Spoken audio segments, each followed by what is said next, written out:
Welcome to USF Political Talk. I'm Emma Tritton. Trump's revised travel order will temporarily halt entry to the U.S. for people from 6 different Muslim-majority countries who are seeking new visas. The revised travel order allows those with current visas to travel freely. After backing out of a high-profile case involving a Virginia public school, the Supreme Court is leaving the transgender bathroom issue for the lower courts to determine. A white supremacist group, Identity Europa, has been placing posters around South Dakota college campuses in an attempt to attract new members across the state. South Dakota lawmakers approved a bill Monday which will allow people to carry concealed handguns without a permit. And now, Jill Langland sits down with Adam Jorgenson from the Center of Equality in Sioux Falls. Hi, and welcome back. I'm Jill Langland for Political Talk, and I'm joined here today with Adam Jorgenson. Thank you for being here. Yeah, thanks for having me. Yeah, no problem. And I have a few questions for you today. Can you explain the bathroom bill at all for us today? Yeah, so the bill SB115 is similar to last year's bill, HB1008, which was vetoed by the governor eventually, thankfully, from the work of people organizing on the ground in grassroots efforts to get it vetoed, which was really nice to see that he stood with us. But this bill, like 1008, was attacking the privacy of trans students that are using locker room facilities, restrooms, and public places. Mainly schools, though, was their focus. And I feel like last year they really targeted like the safety of others, but this year they were more so focusing at chipping away at the privacy of the trans students.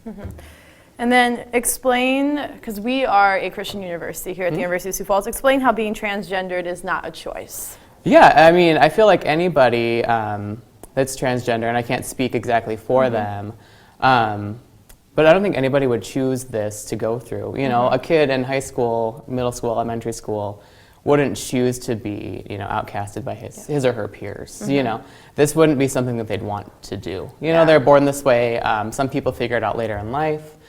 Some people, you know, come to terms with it or come out when they're younger, which is great too. But yeah, it's same with being LGB. You know, people don't choose that. You're born that way. You know, like I came out as gay when I was 7 years old, and it's not something.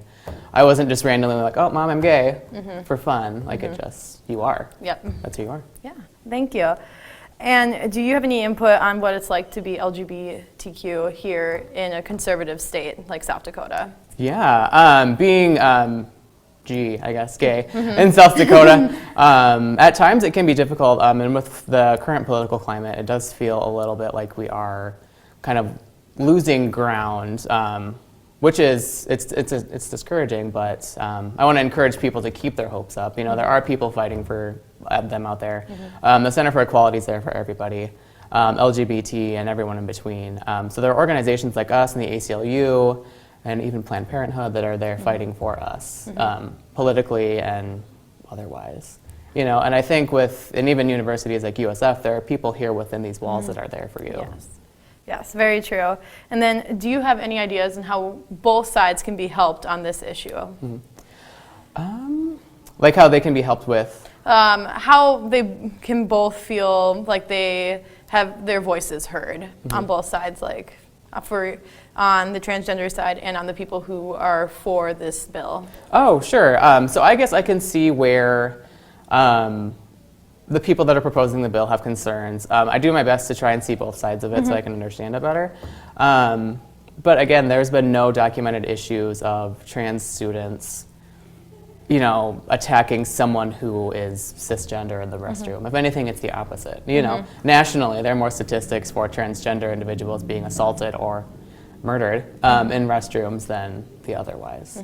So I think both sides have valid concerns, but I think bills like this are proposed out of fear of the unknown, I think. So I think it's just these two sides coming together and talking more and putting a face to the issue. You know, and I think that's why this bill was struck down immediately and why HB 1008 was eventually vetoed is because, you know, Governor Daugaard met transgender people and he's like, oh my gosh, they're real people. You know, surprisingly, they were all real people. So I think doing that with both sides kind of puts everyone at ease. And then do you have anything to say for maybe students on campus who feel like their voices aren't being heard to maybe come reach out to the Center of Equality? Do you have like a phone number or an email or anything for those students at all? Definitely, yeah. I think kids at USF that feel like their voices aren't being heard should definitely reach out to, you know, us at the center, either info@thecenterforequality.org is our email, Our phone number is 605-610-9206, I believe. Or you can look at our website, thecenterforequality.org.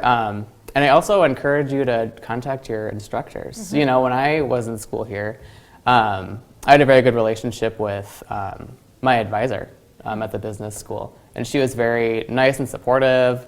And it was a really great relationship. So I encourage people to not be afraid to ask those questions. Talk to your instructors, talk to your peers, have a conversation. Thank you very much for joining us today. Thank you. Yeah,